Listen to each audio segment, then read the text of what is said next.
ሁሉም ነገር ነበር አስታውሶ የተነሳው ማለት ነው። ከዚህ በፊት ጽናት ሚስቱ እንደነበረች ፍቅረኛው እንደነበረች ሁሉም ነገር አስታውሷል ማለት ነው። ኒናንም የት እንዳገኛት የት እንደነበረች ከየት እንደመጣች ሁሉም ነገር አውቋል ማለት ነውና ጽናትዬ በዚህ ነገር በጣም ደስ ብሏታል ማለት ነው። ምስራች ነበር ለሷ ይሄን ነገር ለማድረግ ነበር ይሄ ነገር እንዲመጣ ነበር ብዙ ነገር ስታረግ የነበረው ገጠር የገባችው ተመልሳ ብዙ ነገር ሲያሳልፉ የነበረው ኪራ ሁሉ ነገር እንዲያስታውስ ነበርና በዛልኝ እንግዲህ እሱን እጎዳዋለሁ ብሎ ጠቁሞታል ማለት ነው።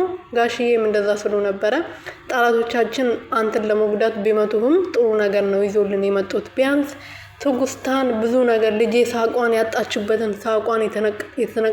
ያጣችበትን ነገር አስመልሶልኛል ብሎ ፈጣሪያቸው ሲያመሰግኑ ነበረ። ግን አሁን ብታስታውስም ይሄም የፈለከዋል ብታስታውስ ሽማግሌ ሳትልክ ልጄን ዝም ብዬ አልሰጥህም ስለዚህ ሽማግሌ መላክ አለብህ ስሉት አዎ ሽማግሌ እንኳን 5-6 አይደለም አገር ውስጥ ያለውን በሙሉ ብልክላት ለሷ ያንሳታል እንጂ አይበዛባትም ሲል ነበረ። እውነት ነው ሲያንሳት ነው እንጂ አይበዛባትም። ምክንያቱም ጽናት ለሱ ብላ ብዙ ነገር አድርጋለች ብዙ ነገር አሳልፋለች ለፍቅሯ ስትል ማለት ነው።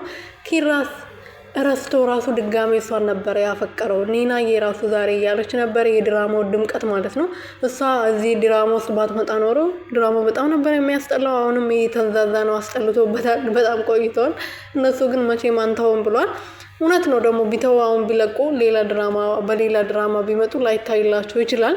አሁን ለምሳሌ ልክ እንደ ናርዶስ ማለት ነው ጽናትዬ በሌላ ድራማ እንደመጣች ታውቃላችሁ። ግን ብዙ አይታይላቸውም እስከ 30,000 ቤት ምናምን ማለት ነው።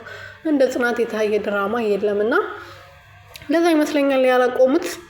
ጽናት ለማንኛውም ደስ የሚል ነገር አለው።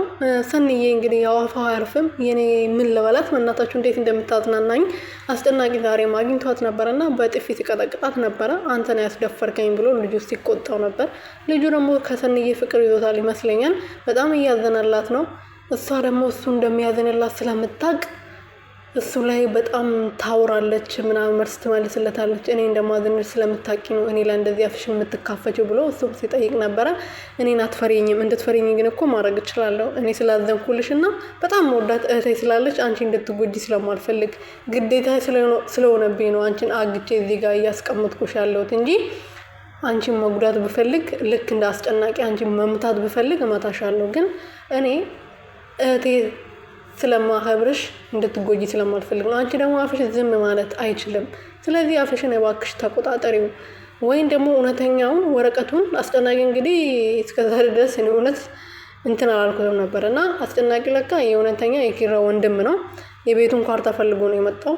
ስለዚህ እሱ ወንድሙ ነው። ለሱ ወረቀቱ ሲጮና አንቺን በሰላም ወደ ቤትሽ ተመለሺ እህትሽንም እንድትጎዳ አታርጊ ሲላት እኔ አልሞትም መቼም ወረቀቱን አልሰጣም ብላ ነበር የመለሰችው ሰኒ። ለዚህ ነገር አትሸነፍምና ለማንኛውም እስኪ ትለቀቂውን የሚለውን ደግሞ አብረን የምናይ ይሆናል። ቤተሰቦች ይሄን ቻናል ሰብስክራይብ፣ ሼር፣ ላይክ እያደረጋችሁ ቤተሰብ እንድትሆኑልኝ በትህትና ጠይቃችኋለሁ። የኔ ውድ የሆናችሁ ቤተሰቦች እወዳችኋለሁ። ምክንያቱም እናንተ ካላበረታታችሁኝ መስራቴ የሁሉ መለፍለፌ ምንም ጥቅም ስለሌለው ማለት ነው እና አደራችሁ ነው ባካችሁ።